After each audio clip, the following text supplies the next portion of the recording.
శ్రేయ చాలా కష్టపడుతూ, ఇబ్బంది పడుతూ ఇంట్లో వంటనైతే చేస్తూ ఉంటుంది. ఇంతలో అక్కడ ఉన్న శ్రేయ మాత్రం ఏంటి నాకు ఈ కర్మ! ఎప్పుడూ వంటగదిలోకి వచ్చేదే లేదు.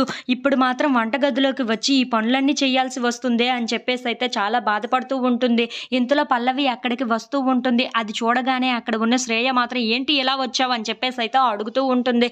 ఆ మాటలు వినగానే అక్కడ ఉన్న పల్లవి మాత్రం నువ్వు వంట ఎలా చేస్తున్నావో చూడడానికి వచ్చాను అని చెప్పేసైతే అంటూ ఉంటుంది. ఆ మాటలు వినగానే అక్కడ ఉన్న శ్రేయ మాత్రం ఏంటి వంట ఎలా చేయాలో నువ్వు చెప్తావా ఏంటా? అని చెప్పేసైతే అడుగుతూ ఉంటుంది. నేనెందుకు చెప్తాను? నా వంట వచ్చినప్పుడు నేను చేసుకుంటాను. అంతేకానీ నీకెందుకు నేను చెప్పడం? అయినా వంట బాగా చెయ్యు. తినాలి కదా మేము కూడా అని చెప్పేసైతే అంటూ ఉంటుంది. ఆ మాటలు వినగానే అక్కడ ఉన్న శ్రేయ అయితే ఒక్కసారిగా షాక్ అయిపోతూ ఉంటుంది.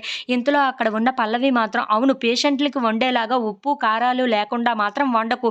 నేను ఎలా తింటాను అంటే బాగా స్పైసీగా తింటాను. టేస్టీగా ఉండాలి. సరేనా? నీకు బాగా అర్థమవుతుందా? బాగా వండి మాత్రం నాకు వడ్డించు చాలు అని చెప్పేసైతే అంటూ ఉంటుంది. ఆ మాటలు వినగానే అక్కడ ఉన్న శ్రేయకి అయితే చాలా కోపం వచ్చేసి, నేను వండింది మర్యాదగా తింటే తిను నోరు మూసుకొని. అంతేకానీ నువ్వు నాకు సజెషన్స్ ఇవ్వకు అని చెప్పేసైతే అంటూ ఉంటుంది. ఆ మాటలు వినగానే అక్కడ ఉన్న పల్లవి అయితే ఒక్కసారిగా షాక్ అయిపోతూ ఉంటుంది.